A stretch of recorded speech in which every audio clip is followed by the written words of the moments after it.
porque duas pessoas pediram, né? Eu falei, eu vou tentar gravar. Então, vamos lá, tia. Machado, quando fala machado está posto à raiz, ele está falando de juízo. É o momento em que todas as pessoas vão viver isso, né? Vão ser julgadas pelo que elas fizeram, pela vida que elas levaram aqui na Terra. E aí Jesus estava falando que o machado já estava posto à raiz. Quando que é esse juízo? Esse juízo ele vai efetivamente acontecer quando Jesus voltar e quando tiver o juízo final, em que todos nós passaremos por esse juízo. Mas Jesus não vai voltar agora, então eu posso levar minha vida como eu quiser. Mas aí Jesus volta todos os dias para muitas pessoas, né? Porque, ainda mais agora, quando a gente está lidando tão de perto com a morte. Quando a gente morre, acabou ali, a gente não vai enfrentar o juízo naquele momento. Mas tudo que a gente pode produzir de fruto só funciona até ali. Depois não adianta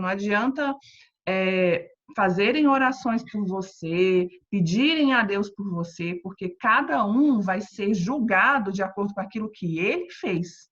E ninguém pode fazer isso por mim. Então, o que Jesus estava falando? Vocês precisam ter muito mais que conhecimento, muito mais que um discurso, vocês precisam ter uma vida que demonstre tudo aquilo que vocês dizem que acreditam. Porque dizer que sabe e não fazer, você vai ser julgado por isso. E é pior ainda, né? Quando a pessoa sabe e não faz. Lá no de hoje, Jesus falou isso, né? Lá no final do 7, que ele fala assim: por que vocês dizem Senhor, Senhor e não fazem o que eu digo? É exatamente isso. É a pessoa que ela diz que é de Deus, conhece a palavra de Deus, mas ela não faz, ela não produz frutos. E quem não tem fruto vai ser cortado e lançado fora. Quem dá fruto, aí a gente lembra lá do que a gente estudou em João, acho que é João 17, né? Que fala que quem dá fruto, ele poda. A gente enfrenta situações difíceis, a gente tem que perder algumas coisas na nossa vida, fazer certas renúncias, mas a gente é podado, cortado para dar mais fruto. Quem não dá fruto é inútil. Então, ele é cortado, mas ele é cortado e lançado no fogo. Ok. Obrigada, minha linda. Nada. Alguém quer falar mais alguma coisa com relação à semana passada? Não? A Camila foi na tela, achei que ela ia abrir o microfone. Então, vamos começar. Lucas 4. Gente, tem tanta coisa em Lucas 4 que eu acho que vai ser quase o esquema da semana passada. De Lucas 1. Vamos lá. A Joyce chegou. Minha sogra chegou. Abrem as câmeras. Então, vamos lá. Lucas 4 começa falando da tentação de Jesus. Esse mesmo texto tem lá em Mateus 4 também, né? Então, a gente está lendo como é que fala? Na sequência, né? Mas sempre que você tiver alguma dúvida, não entendeu alguma coisa, procura em qual outro livro aquele texto está escrito, porque pode ser que um outro evangelho esteja de uma forma mais completa, tenha usado alguma outra palavra que vai abrir o seu entendimento. Então, aí já vai uma dica para a leitura bíblica. São os textos equivalentes, que nos evangelhos tem muito isso, e também as referências, né, as concordâncias bíblicas. Você vê, esse texto está citando alguma coisa, agora nas tentações, nesse texto da tentação, tem muita referência bíblica. Jesus falou coisas que não foi coisas que ele pensou naquele momento, foram coisas que já estavam escritas. Então, entender o contexto de quando aquilo foi escrito, porque aquilo foi escrito, vai ampliar o seu entendimento dessa história. Até então, João é muito tranquilo, porque João você consegue ler ele sozinho, sem precisar de muita referência.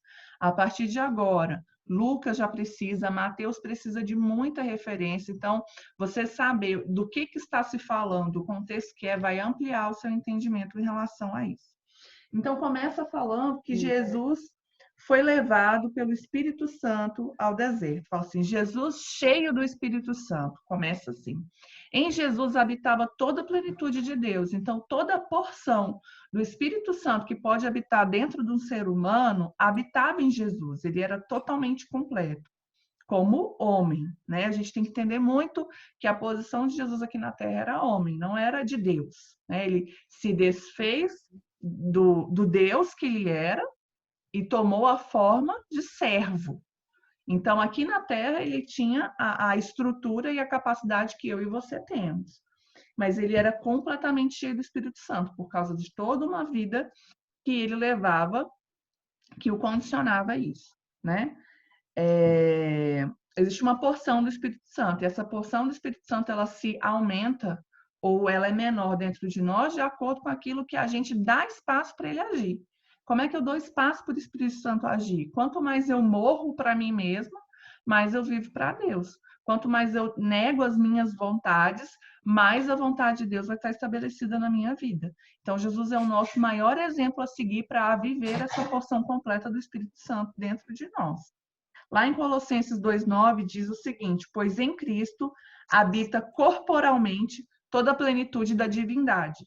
Então, toda a plenitude de Deus que pode existir dentro de um homem habitou em Jesus. Tá? Se vocês quiserem anotar essas referências, tá falando do que eu estou falando, para vocês saberem que eu não estou seguindo doutrina, não estou seguindo opinião aqui. Eu estou falando muito do que a Bíblia diz pela Bíblia, tá? Eu vou evitar, porque se a gente for por opinião, tem várias, né? E aí a gente se perde.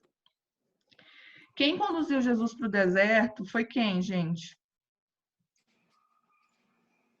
Podem abrir os microfones aí para falar. Espírito Santo. O Espírito Santo. Para quê?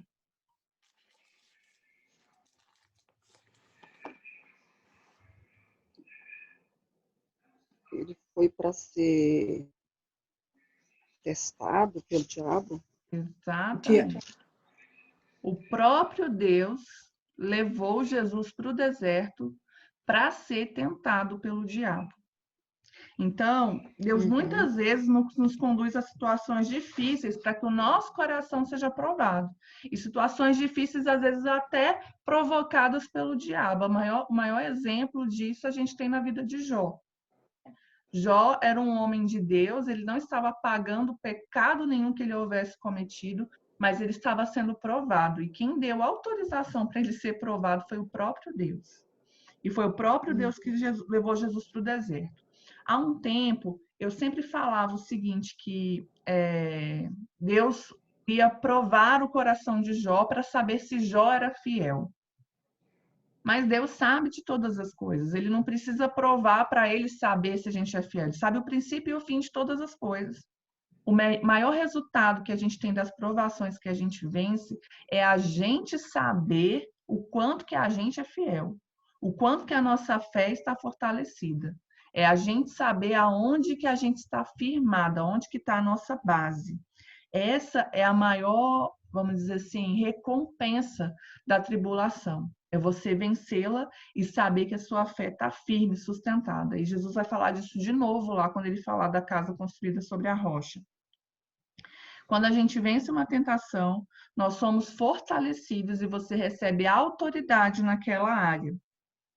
Então, se você é tentado numa área e você resiste aquilo, você vence aquilo, além de você estar mais forte depois que você vence, você tem autoridade, inclusive sobre pessoas que passam pelos mesmos problemas que você, para ajudá-las, para orientá-las e para vencer ainda mais essas situações quando elas se apresentarem de novo diante de você. Em Tiago 4,7 diz que quando a gente resiste o diabo, ele foge de nós. Então, o que a gente tem que oferecer para o diabo é resistência. É não ceder. Quando a gente resiste, ele foge. Quando a gente cede, ele ganha força. Então, resistindo ao diabo. O que Jesus estava fazendo no deserto? Ele jejuou durante 40 dias. O jejum, ele nos fortalece espiritualmente. E aí nós ficamos mais fortes para vencer essas tentações da nossa carne. O que acontece? O jejum, você deixa de comer. E aí tem vários tipos de jejum, né? O jejum é uma abstinência, geralmente, de alimento. Você deixa de comer, você deixa de alimentar a sua carne numa necessidade física que ela tem para se dedicar a Deus durante algum tempo. Então, você fortalece o seu espírito e enfraquece a sua carne. Quando vier as tentações da carne, você vai estar mais fortalecido para vencer isso. Por quê? Eu vou tentar dar uma explicação assim bem simples para isso, né? Bem simplória, mas não é só isso. Quando você deixa de alimentar a sua carne com uma necessidade física real que ela tem, que é de comida, você vai ter força suficiente para dizer não para outras necessidades que a sua carne tem, que é o quê? O pecado. Então, se você consegue dizer não para sua carne, não, eu sei que você precisa, eu sei que você está com fome, mas você não vai comer porque eu estou fortalecendo o meu espírito. Você também vai poder dizer, não, carne, eu sei que você quer mentir, eu sei que você quer falar coisas feias, eu sei que você não quer perdoar, mas eu estou fortalecendo o meu espírito. Então, sou eu que controlo você, e não você que me controla. O jejum dá essa capacidade para a gente. Se alguém tiver dúvida, pode falar, tá? Então, quais são essas necessidades da nossa carne? Lá em Gálatas 5, 19 até o 21, fala das obras da carne. As obras da carne é o que a nossa carne produz naturalmente, que está dentro de todo ser humano, que ele vai botar para fora se ele não tiver o Espírito de Deus. Então, o que são essas obras? Mentira, ira, orgulho, inveja, imoralidade, idolatria, embriaguez.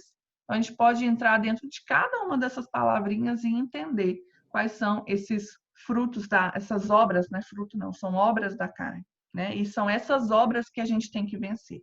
E a gente vence fortalecido pelo jejum, né? Pela nossa comunhão com Deus, pelo nosso domínio próprio. Jesus sentiu fome depois de 40 dias. Então, os dias finais de uma batalha sempre são os mais difíceis. Então, não desista. Você chegou tão longe, então não desista, não pare. Porque se ficou difícil é porque está perto de acabar. Então, continua. O diabo sempre vem com dúvidas, sugestionamentos, coloca em dúvida o que Deus falou. Foi assim que ele começou a tentar Jesus, colocando em dúvida aquilo que Deus já tinha falado, aquilo que Deus já tinha prometido. Se a gente for parar para pensar, ele fez a mesma coisa com Eva. Quando ele vai tentar Eva lá no Éden, o que ele fala? Não foi isso que Deus disse? E fala uma coisa que Deus não disse. E aí ele confunde o coração de Eva e começa a oferecer a tentação dessa forma. Então, eu vou separar essas 3 tentações em 3 níveis de tentação que todos nós enfrentamos. O diabo, gente, ele é o mesmo, desde que ele foi criado, né? Não mudou, não modernizou, ele é o mesmo espírito, as mesmas estratégias. Então, assim, uma coisa que eu falo, o diabo é esperto, mas ele não é criativo, porque você olha para a Bíblia, vê a forma dele agir, você vê que ele age da mesma forma até hoje. Então, se a gente entender quais são as estratégias dele, a gente vai ter força para desarmá-lo e não deixar que ele ganhe vitória na nossa vida como ele ganhou na vida de Eva. Então, qual foi a primeira tentação? A primeira tentação que o diabo fez foi fazer Jesus quebrar um jejum. Jesus estava 40 dias e ele chegou, você não está com fome? Então faz aqui com que essas pedras se transformem em pão. Então eu designei essa primeira tentação como as nossas necessidades físicas. São as necessidades naturais que a gente tem, né? O que o diabo ofereceu? Para Jesus quebrar um voto que ele fez com Deus por causa de uma necessidade pessoal. Até hoje, o inimigo vai continuar nos tentando a relevar os nossos votos, os nossos compromissos com Deus por causa de necessidades pessoais. É quando você desobedece ou rejeita o que Deus diz por causa de uma vontade sua. E pior, quando a gente pensa assim, depois Deus perdoa. Isso é pecado e provém do diabo, isso te afasta de Deus. Então, a vontade de Deus está em primeiro lugar. Às vezes vai ser difícil você seguir a vontade de Deus, mesmo você tendo as suas vontades. Mas é o melhor que você tem que fazer. Como é que a gente vence essa tentação? E aí Jesus deu a resposta lá no versículo 4. Ele fala assim, não só de pão viverá o homem, mas de toda palavra que procede da boca de Deus. Como que a gente vence essa tentação de querer fazer a nossa vontade acima do nosso compromisso com Deus? Depender mais de Deus do que de você mesmo. Ele nunca desampara quem vive para agradar a ele. Obedecer em algumas situações pode parecer que te deixará no prejuízo, mas Deus nunca deve nada para ninguém.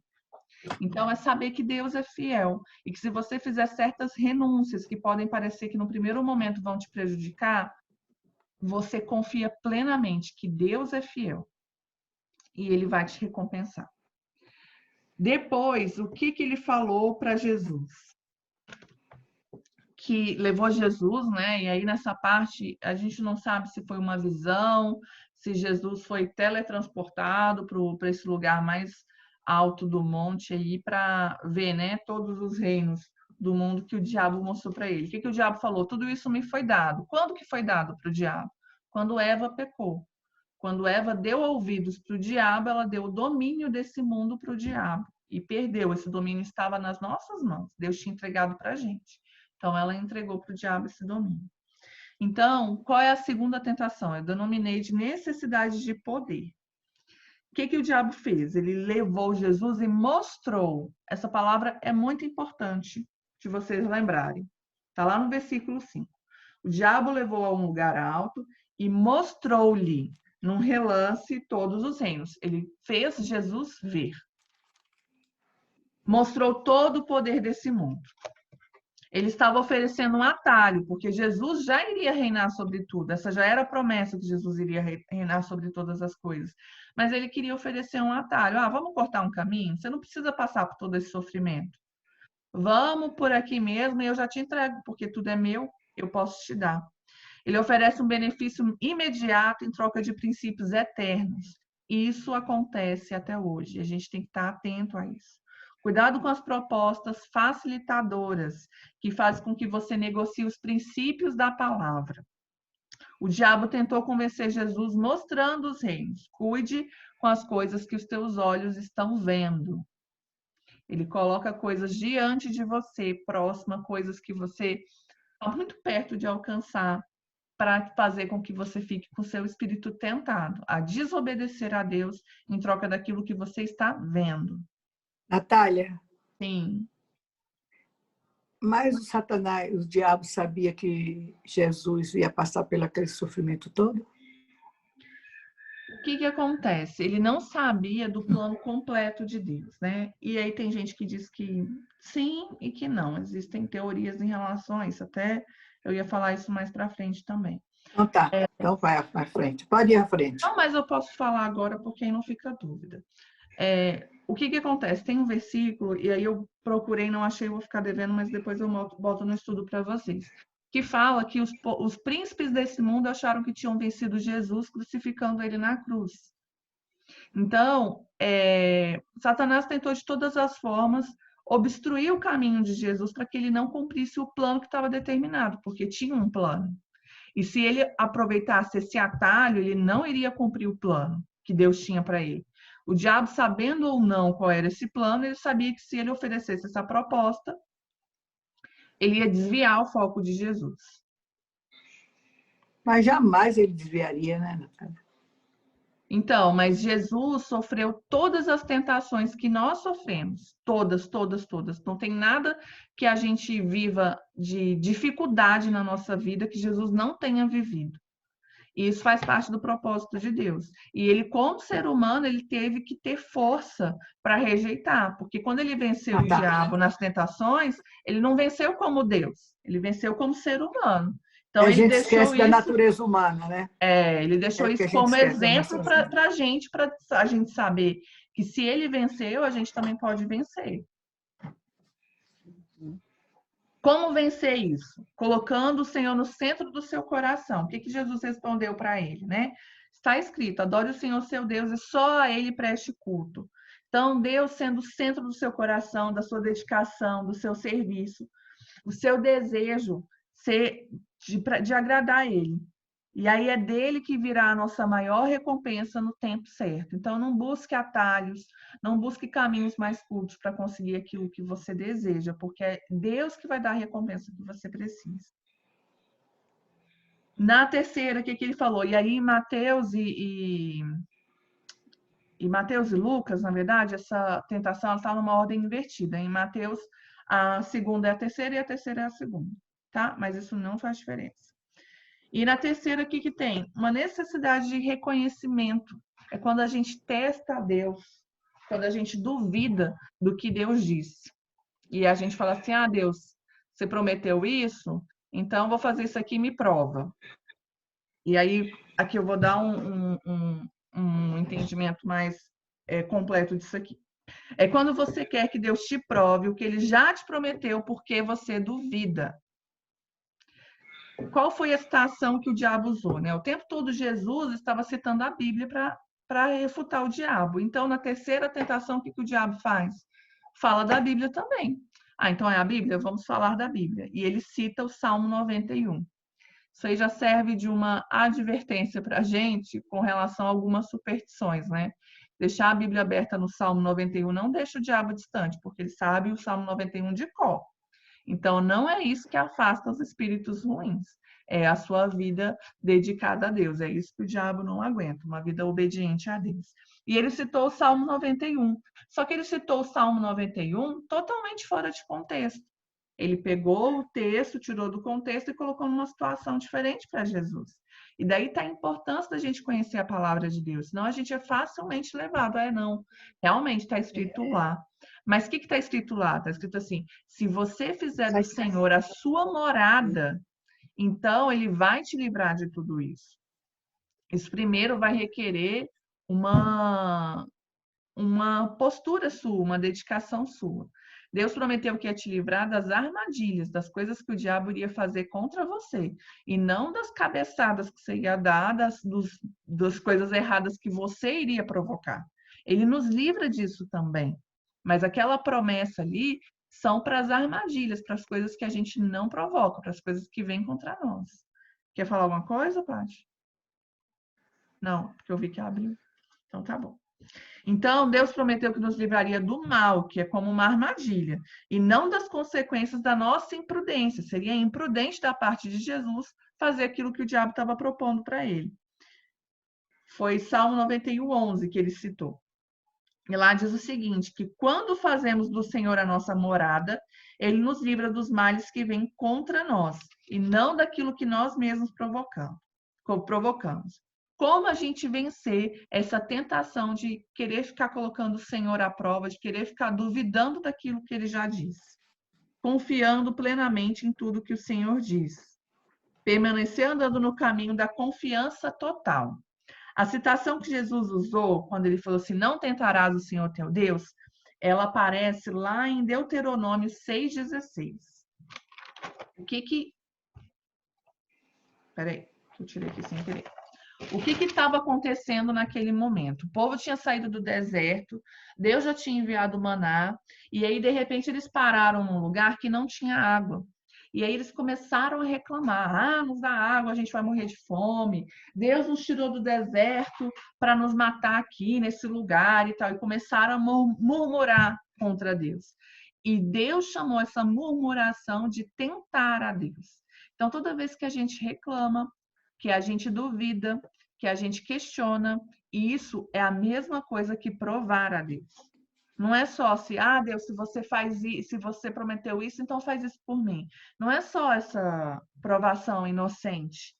Você se lembrar que toda vez que você reclama, você está tentando a Deus. Uma coisa que veio para mim, que a reclamação é a expressão da incredulidade do coração. Toda vez que você reclama, você está demonstrando que você não confia naquilo que Deus prometeu. Em Deuteronômio 6,16 fala dessa questão de tentar a Deus, e essa situação que eu contei a história, ela está lá em Êxodo 17.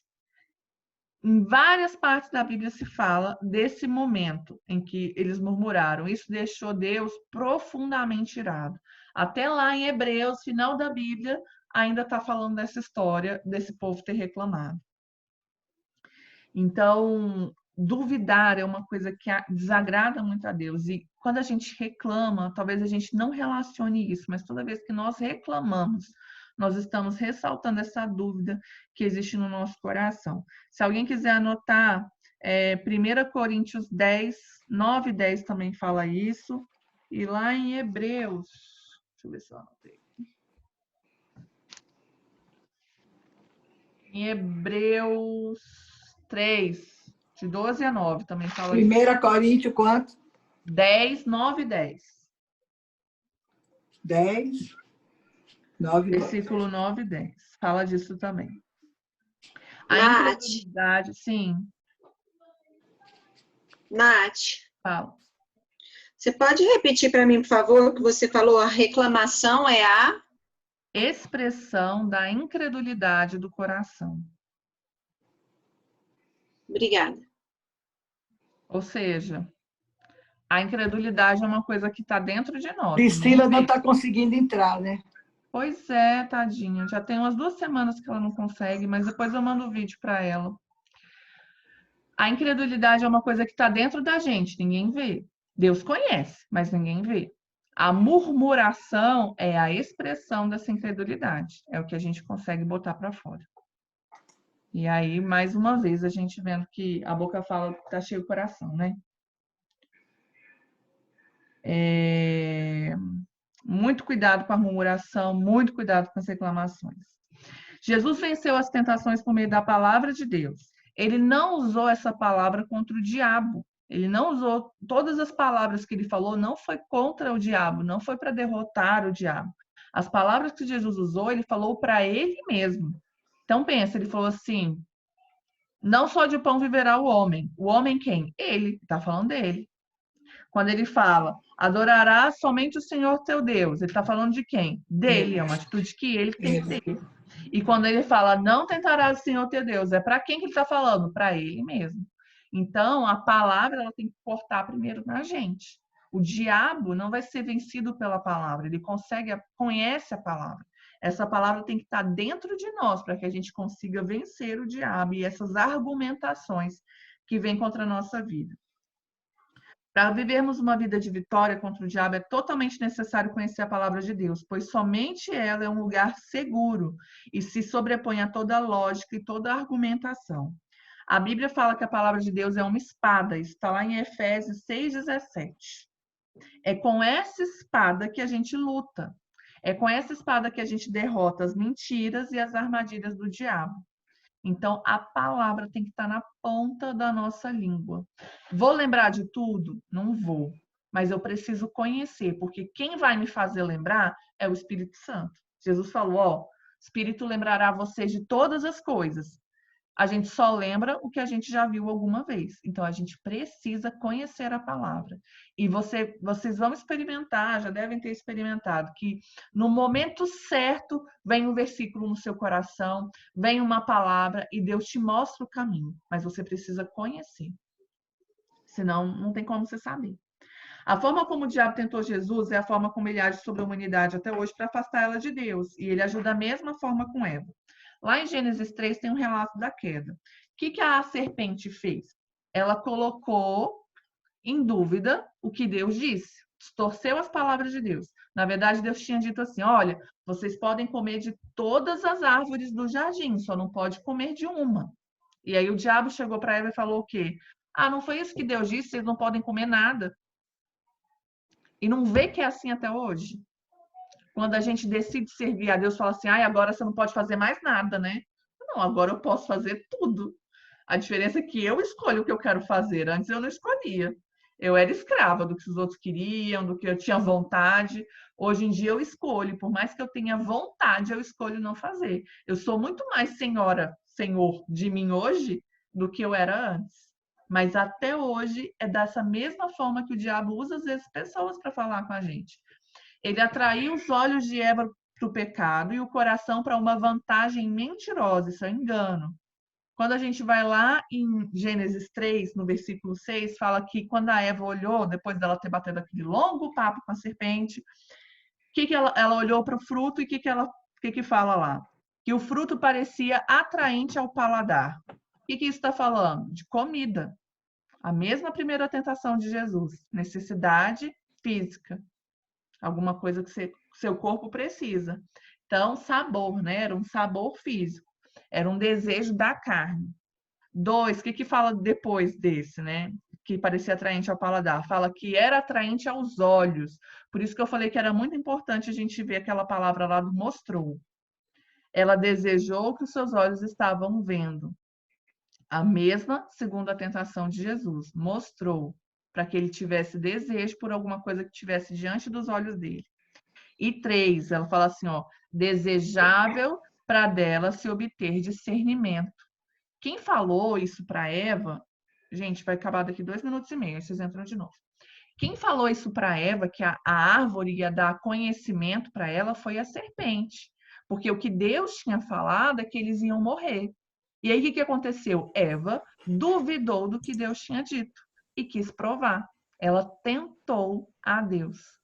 Vocês entendem que é a mesma coisa que aconteceu com Jesus? Tinha acontecido com Eva? Então, Jesus, quando ele vence essas tentações, ele está restaurando a oposição da humanidade, ele está restaurando a autoridade que Deus tinha dado lá no jardim, que Eva entregou. E através dele, ele estava restaurando essa autoridade. Então, Jesus venceu no deserto a mesma tentação que Eva caiu no jardim. Então, a gente vê outra coisa aí, que não se trata de onde você está, não se trata dos recursos que você tem, se trata de onde está o seu coração. Jesus estava no lugar menos vantajoso para conseguir vencer, e ele venceu. Eva estava no ambiente mais propício, ela não conhecia nem o pecado, e ela perdeu. Então, a gente tem que avaliar onde está o nosso coração. E quando a gente vem em situações difíceis, a gente sabe que a gente, às vezes, tem mais vantagem estando difícil do que estando fácil. Em João, 1 João 2,15, João adverte que a não amar o mundo. E aí, mais uma coisa que relaciona muito com essa passagem. Ele fala o seguinte: não amem ao mundo e nem o que há no mundo, porque tudo que há no mundo é a concupiscência da carne, a concupiscência dos olhos e a soberba da vida. As mesmas 3 coisas, gente. Concupiscência da carne são o quê? Os desejos da nossa carne. Concupiscência dos olhos são os desejos dos nossos olhos. A gente desejar as coisas que a gente vê e que não são para nós. E soberba da vida. Soberba da vida é o quê? Autossuficiência. É quando você depende só de você e não daquilo que Deus diz. Então, é muito legal você conseguir relacionar esses 3 textos da tentação, tá bom? E essas coisas não vêm de Deus. Desejos da carne, os desejos dos olhos, a soberba da vida, não vem de Deus, mas do mundo. Depois leiam 1 João 2, é muito legal tudo que tem lá. Se você faz tudo o que você deseja, certamente você não está servindo a Deus e o agradando. Deus nos chama para uma vida de